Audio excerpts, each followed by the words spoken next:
वर्तमान विश्व रे युद्धर माहौल चली ईरान इस्राएल युद्ध से पुणी यूएसए रो इंटरफेरेंस। तो आपण माने वर्तमान गोटे खबर शुणी थे कि ईरान अटैक इंडियन मयूरी। ताहले ये मयूरी किए, ईरान कहीं अटैक कला, या पछर कारण कौन, जदि भी अटैक कला यार कौन भयंकर परिस्थिति हो पारे से विषय में डिस्कस करबा। वर्तमान जदि आम कहिबा भारत में कमर्शियल गैस रो बहुत ही संकट देखा जाइछि। वार रो समय चली, समस्तंकर नजर यही वार उपरे, युद्ध उपरे एवं पेट्रोल मध्य संकट देखा मिली।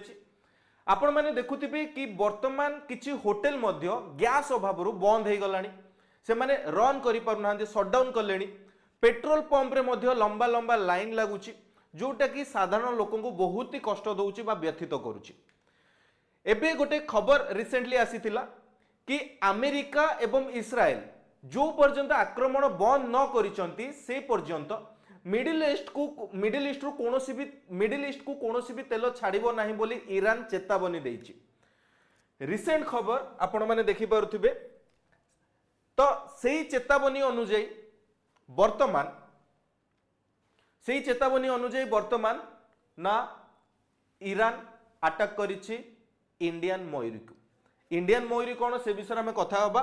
ता पूर्व आउ टिके नजर पकई नबा कि ईरान चेतावनी देइछि जे पर्यंत अमेरिका एवं इस्राएल उपरे बोमा माड़ बंद न करंती से पर्यंत मध्यप्राच्य 1 लिटर मध्य तेल रप्तानी करा जिवो नाही, माने बुंदाए तेल मध्य से दबो नाही बोली धमक दिया जाइछि कहि परिबा। आमे राष्ट्रपति ट्रम्प को द्वारा युद्ध खूब शीघ्र समाप्त हेबो बोली बयान पर एही चेतावनी आसीछि, जहा सोमवार तैल मूल्य को शिखर रु तळकु टाणी देइछि। ये पिला माने आपण माने देखि पारुचंती, ये होउछि गोटे कार्गो शिप। कार्गो अर्थात कमर्शियल शिप, देश विदेश रु जिंस पत्र नेबा आनिबा करे। आपण माने जानिथिबे कि मर्चेंट नेवी बा क्रू माने एथिरे काम करंती। गोटे देश रु अन्य गोटे देश को पिला माने जेमति कि तैल रप्तानी हेई गला, आमदानी हेई गला, किंबा कोनोसी भी प्रोडक्ट नहीं जाओ, इलेक्ट्रॉनिक्स प्रोडक्ट नहीं जाओ, गोटे देश रु अन्य देश को पिला माने कार्गो शिप द्वारा जाए। एई जो शिप को अटैक करा जाइछि, एई शिप ना होउछि मयूरी, मयूरी नारी। एई शिप को पिला माने ईरान अटैक करिछि। आउ एई शिप ता हमर कोठी आसुथिला ना भारत को आसुथिला टुवर्ड्स कांडला पोर्ट। भारतर कांडला पोर्ट आड़कू एई शिप टी आसुथिला, कार्गो शिप टी। ताहले कांडला पोर्ट ता हमर कोठी अछि ना पिला माने गुजरात रे एई पाखरे अछि पिला माने कांडला पोर्ट।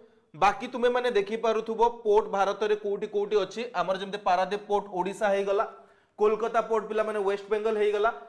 कांडला पोर्ट होछि हमर बा ताको कांडला पोर्ट बा दीन दयाल पोर्ट मध्ये कुआ जाय। कच्छ जिल्ला रे ये अवस्थित दीन दयाल बंदर हेउछि भारतर सर्वबृहत माल परिवहन बंदर। एहा एक प्राकृतिक जुआर बंदर। एहा विभाजन पर पश्चिम भारत रे सेवा प्रदान करुथिबा मुख्य बंदर भाବରେ निर्मित होइतिला। एहा एक स्वतंत्र अर्थनैतिक क्षेत्र, स्पेशल इकोनॉमिक जोन बोली आकु कहा जाय। एही कांडला पोर्ट को पिला माने मयूरी नारी आसुथिला। आपण माने देखि पारुचंती केउ भली भाବରେ अटैक करा जाइछि, को पाखरे अटैक करा जाइछि ना। हां, एई जो सी रूट ता थिला, एई सी रूट ता very very important because about 20% of the world oil passes through it.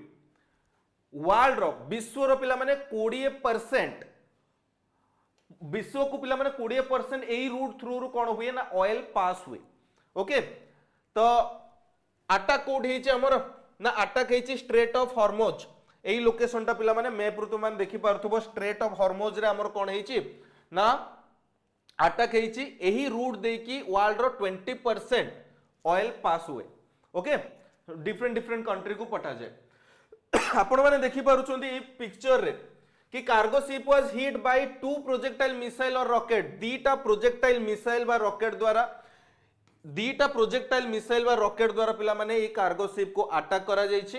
परवर्ती समय रे अटैक रो परवर्ती समय रे पिले ना जणा पड़िछि कि टोटल 23 जण सेलर थिले, मोस्टली थाई सेलर थिले।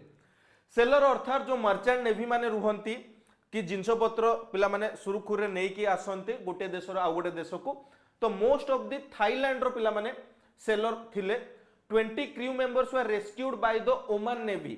तो एमान को रेस्क्यू किए करिछि ना ओमान नेवी टीम पिला माने एई क्रू मेंबर को रेस्क्यू करिसंती किछि जण पिला माने हमर सेही शिप भितरे कार्गो शिप भितरे थिबा कथा जणा पडुछि आउ किछि जण को रेस्क्यू करा जाइछि तो सेही कॉन्फ्लिक्ट भितरे जिंस गुडा को चलिछि तो एई सब घटना को नेकी पिला माने हमर ministry of external affairs minister किए अछंती ना एस जयशंकर सर अछंती तो मिनिस्ट्री ऑफ एक्सटर्नल अफेयर्स पिला माने गोटे स्टेटमेंट आसीछि ना स्टेटमेंट टा कोन we have seen reports about the attack on a Thai ship Mayuree Naree in the Strait of Hormuz on 11th March. The ship was bound for Kandla in India को आसुतिला India deplores the fact that commercial shipping is being made a target of military attacks in the ongoing conflict in West Asia.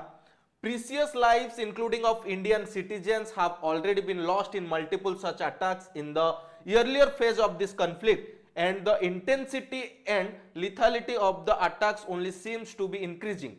India reiterate that targeting commercial shipping and endangering innocent civilian crew members or otherwise impeding freedom of navigation and commerce should be avoided.